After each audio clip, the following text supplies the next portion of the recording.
el crimen de Carmen Broto es uno de los crímenes que tenía que figurar por fuerza en una serie sobre la huella del crimen, porque si hiciéramos como un hit parade de la historia del crimen en el siglo XX, seguro que estaría en el podio, vamos, uno de los 3 primeros.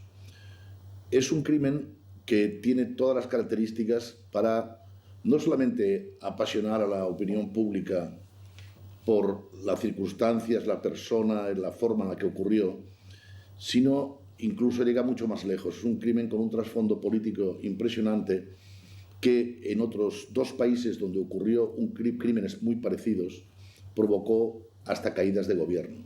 Yo recuerdo de que a mi despacho mucha gente, gente conocida me llamaba, dice, oye, tú que has intervenido en lo del aborto, dice, hay un revuelo tremendo, dice, hay mucha gente que tiene miedo de que ahora vaya a salir su nombre y esto, y además también me lo dijo, dice, están asustada la gente, la mayoría, dice, porque como han intervenido tanta gente con ella, dice, pues, y gente relevante, dice, pues ahora tienen miedo que sus nombres puedan salir en la prensa.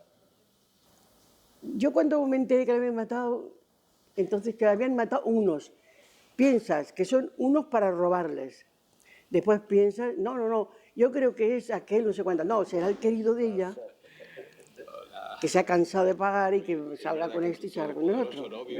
Pero claro, yo que los había visto en Bolero juntos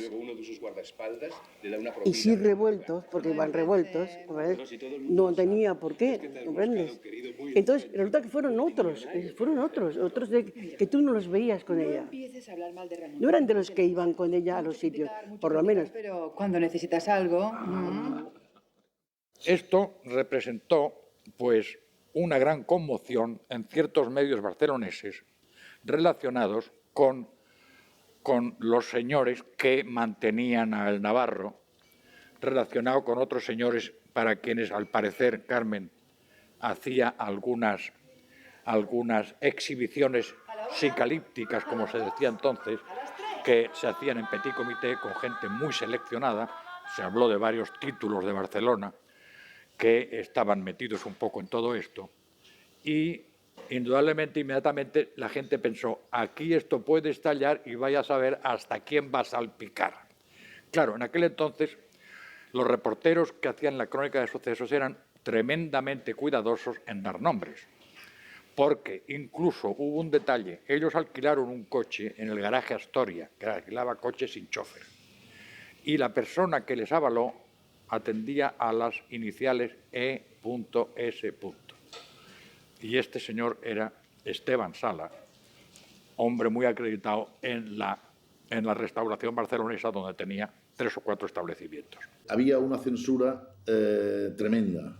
Es decir, en España no había libertad, no había prensa y entonces no se podía decir lo que estaba pasando. Hasta el punto, o sea, son escasísimas las notas que salieron en la prensa sobre el caso de Carmen Broto. Salió, pero vamos, como 3 noticias simplemente. Y la última noticia quizá que sale publicada es una noticia que parece escrita por el gobierno civil, en la que dice que todos los rumores que existen en la ciudad son falsos, que todo lo que la gente está especulando no es verdad y no tiene ninguna base para ello, ¿no? No conocía el tema de Carmen Broto, curiosamente, y me sorprende porque siendo catalana, barcelonesa e incluso siendo habitante del mismo barrio donde se desarrollaron todos los acontecimientos, posiblemente debería estar más al corriente. Quizás porque he sido una mujer yo que los temas de sucesos nunca han sido algo que me ha apasionado especialmente. Pues nos enteramos en el teatro cómico. ¿Sabes que no sé qué? No me lo puedo creer. Y salíamos a actuar. Entrábamos, ¿pero qué dices? Que sí, que no sé qué, ¿comprendes? Yo lloré. Pero supongo que lloramos mucha gente. Pero lloramos por la mujer joven, guapa, ¿comprendes? Y que la admirábamos porque tenía muchos hombres. Y era admirable. Porque a mí me gustaban mucho las mujeres que llevaban hombres de calle. Me parecía estupendo. Que lo llevaba de calle y además que le sacara la pasta. Todo me parecía divino.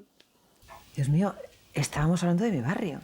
Del bar Alaska, que estaba justo donde había tomado café infinidad de veces, donde yo había desayunado, donde había tomado un cacaolat con mis amigas, ¿no?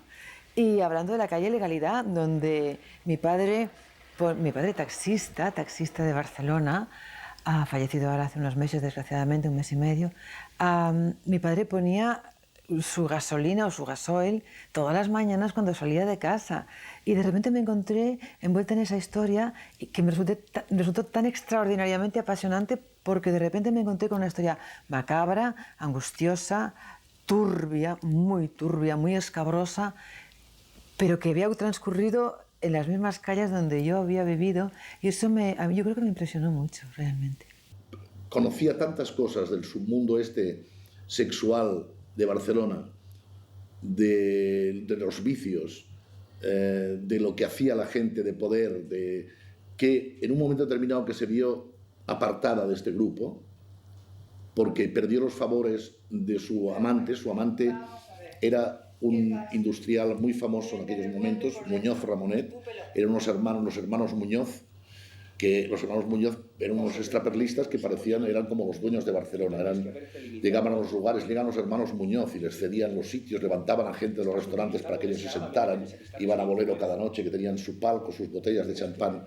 Entonces Muñoz, en un momento determinado, no le gustó el comportamiento de Carmen, lo que fuera, la dejó de lado, y entonces ella empezó a perder a partir de aquel momento todo contacto con la gente esta de poder. Ella era aragonesa, era muy tozuda, y entonces cogió y se planteó nada más y nada menos que en el año 49 denunciar todo aquello. Ella sabía cosas para, no meter en la cárcel, sino escandalizar a todo el mundo. Y claro, fue tan ingenua que hasta fue a la jefatura de policía a plantear unas denuncias y, duró muy poco tiempo.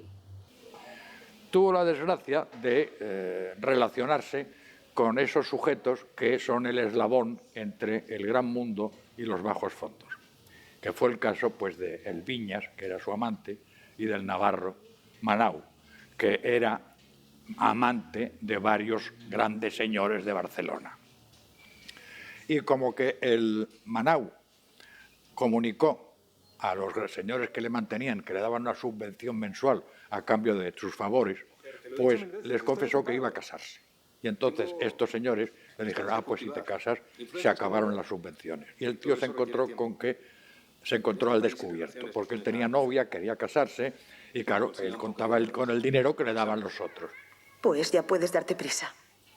¿Por qué? Creo que estoy embarazada. Y al encontrarse en esta situación, pues fue y consultó con su padre. Su padre era Navarro Cerro, un personaje curiosísimo, porque era un espadista, era un abridor de cajas de caudales, había hecho incluso un tratado, un manual para cómo abrir las cajas de caudales, y según me contó un periodista de aquí especializado en los sucesos, que incluso la policía, cuando no sabía cómo abrir una caja fuerte, llamaba a Navarro Manau Navarro Cerro para que se la abriera. Y entonces el Navarro tuvo la idea de decirle, oye, pues la amante, porque claro, Carmen, mientras era la mantenida del señor o de otro señor, porque los tuvo de muy alto copete, tenía su amante de cœur, como dicen los franceses, que era un tal Jaime Viñas. Entonces el Navarro le dijo, oye, pues mira, no te queda más recurso que dar un golpe económico, dar un golpe en algo que te reporte joyas, dinero, lo que sea. Y le deslizó. La amiga de Viñas parece ser que tiene muchas joyas. Y entonces, de la manera más tremenda, porque significa una frialdad y un rechazo de cualquier tipo de consideraciones, pues engañaron a esta chica y la metieron en un coche, y entonces el Viñas, con un mazo, le golpeó en la cabeza y la mató. Es todavía más interesante y más emocionante y más impresionante la historia si consideramos que es uno de esos misterios, crímenes que han, por así decirlo, revolucionado la sociedad, puesto a la sociedad de su momento en shock, y han permanecido en los anales de los periódicos y de los sucesos durante muchísimos años, pero siguen sin estar resueltos del todo. Se puede intuir, se puede imaginar por el tipo de gente que ella frecuentaba, por lo que sabía mucho y demasiado de personas que en aquel momento eran tremendamente influyentes, que evidentemente estorbaba en un momento determinado y la quitaron de en medio. Pero el resultado definitivo y final sigue siendo una interrogante. Yo tuve bastante relación con Jesús Navarro Manau, que fue el asesino confeso de Carmen Broto. Quizá murió a final de los años 90. La historia es muy curiosa. él asumió la autoría. Es decir, el tema es que el padre y su amigo Jaime Viñas aparecen suicidados en 2 puntos distintos de la ciudad con una pastilla de cianuro, y él no va a una cita que tiene, que es por lo que yo creo que se libró también de suicidarse con la pastilla de cianuro, porque según la teoría que yo mantengo en la película, la pastilla de cianuro se la daban. Entonces él trata de huir, y él sabe de quién huiría, con su novia hacia Mallorca, pero es detenido porque, claro, van inmediatamente a buscar a la novia, dicen que se ha ido a Mallorca y les cogieron en la estación marítima. Entonces a él le acusan, él no lo niega nunca, no implica a nadie más, y entonces él inventa una historia de nazis, de que ella era espía de un grupo de nazis que había en Barcelona y tal, y que su padre le había dicho que era un peligro y que por eso la tenían que matar. En fin, una historia, se la aceptaron, pero bueno, tuvo buenos abogados. Es decir, al morir el padre quedó la madre sola, una familia sin ningún tipo de recursos, el padre tenía una cerrajería, o sea, pero vamos, él tuvo buenos abogados, él tuvo apoyo, esto estaba muy claro que tuvo mucho apoyo, él no lo negaba, siempre, no le faltaron los apoyos, fue condenado a muerte, siguió teniendo un buen apoyo en el Supremo confirmó la pena de muerte y posteriormente tuvo un indulto del general Franco. Pasó en la cárcel unos 10 o 12 años y entonces cuando salió, que debía ser al comienzo de los años 60, algo muy sospechoso y muy difícil de creer en aquella época, alguien que salía con 12 años de cárcel en los años 60, que encontraba un trabajo fácilmente, y además como un inspector de una compañía eléctrica para ir a visitar o controlar centrales o algo así.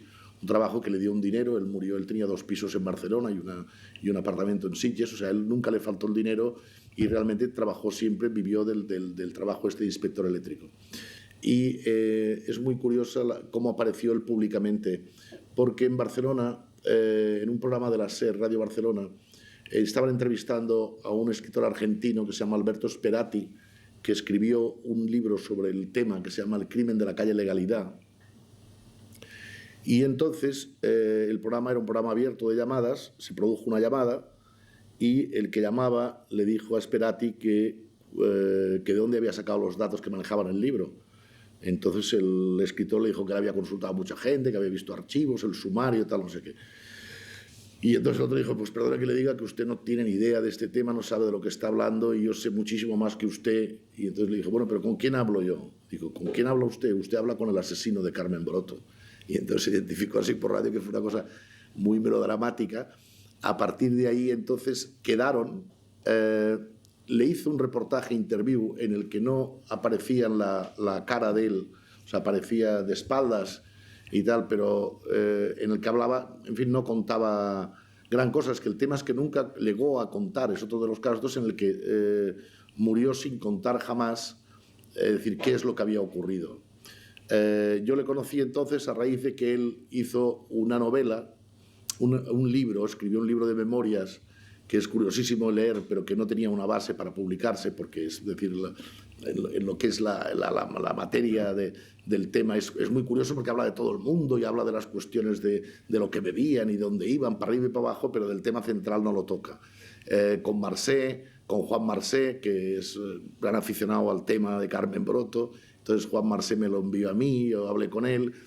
Cuando se hizo la película yo hablé con él, consulté, él estaba muy contento con la película, estaba muy contento que Sergi Mateu, que era muy guapo y muy arrogante, porque él era un tío que debía ser de los tíos más guapos de Barcelona en su momento, ¿no?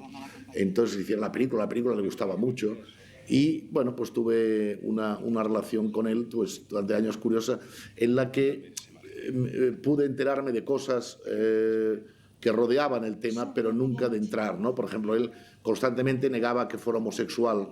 Yo decía, pero si yo no mantengo que fueras homosexual, porque como él conoce a Carmen Broto, es muy curioso también, porque él era, en fin, de una familia pobre, pero él entra en el mundillo este cerrado, nocturno, erótico, de millonarios, de los extraperlistas, los jefes del movimiento, los que han ganado la guerra, entra apoyado por un marqués, que es el que le da el dinero, el que le deja dinero, el que lo apoya. él entra como el amiguete de este. Claro, a él no le gustaban los hombres, tampoco a Carmen Broto le debían gustar todos los hombres con los que se acostaba, pero es decir, era su forma de entrar en este mundo. Él conoce a Carmen Broto porque hay un amigo de él que se llamaba Román, un gran fotógrafo, que fue Carmen Broto un día a su estudio a hacerse unas fotos, y entonces Román fue con su amante, fue con Muñoz, con su protector, a fotografiarla porque era el fotógrafo más famoso de Barcelona. Y entonces Román le dijo que no le gustaba el aspecto que tenía, que estaba... Y entonces ella dijo que es que estaba con el tema este de las mujeres y que por esto tenía ojeras. Y entonces dijo, bueno, pues voy a venir un día a tu casa a hacerte las fotos. Él pensando en una conquista, que no estaría el Muñoz en su casa. Y entonces le dijo a Navarro, que era otro de los personajes también que salía por las noches, vente a casa, vas a ver qué mujer acabo de conocer. Y entonces la llevó allí al Paseo de San Juan, a la casa de Carmen Broto, y el Román dice, claro, cuando Carmen abrió la puerta y vio a Jesús Navarro, me di cuenta que no tenía nada que ver, que ella había quedado maravillada con Jesús Navarro. A partir de ahí nació una relación entre los dos, que es una relación pues que pues cuando querían pues la llamaban por teléfono, quedaban ahí en el bar Alaska que estaba al lado, pum, estaban juntos por la noche, se marchaba por la mañana. Por eso todo lo de alrededor, lo primero que se intentó, los que fabricaron el crimen de la coartada esta, del robo de joyas, tal, era totalmente absurdo, porque él podía haberle robado las joyas sin necesidad de matarla, o él entraba en su casa cuando quería. O sea, no tenía ningún sentido que la mataran de esta forma, y de una forma tan absurda y tan brutal, tan de principiantes, digamos, de matones que no lo son, y que al final lo que ocurrió fue que se asustaron, y de ahí la carnicería que cometieron dentro del coche. Y da por el suelo con todas las teorías montadas policialmente, sobre todo por el jefe de la brigada criminal, Tomás Gil Llamas, que todo lo que contaron eran mentiras. Él se murió sin contar la verdad. Lo que sí es cierto, y esto lo decía él siempre, es que a él su padre fue el que le dijo que matara a Carmen Broto. Hasta allí es cierto. Ahora él lo que nunca contó es cuál era el motivo que tenía su padre para decirle esto, y hemos de pensar que su padre también murió a consecuencia del crimen de Carmen Broto. O sea que esto es lo que queda por averiguar y quedará siempre por averiguar.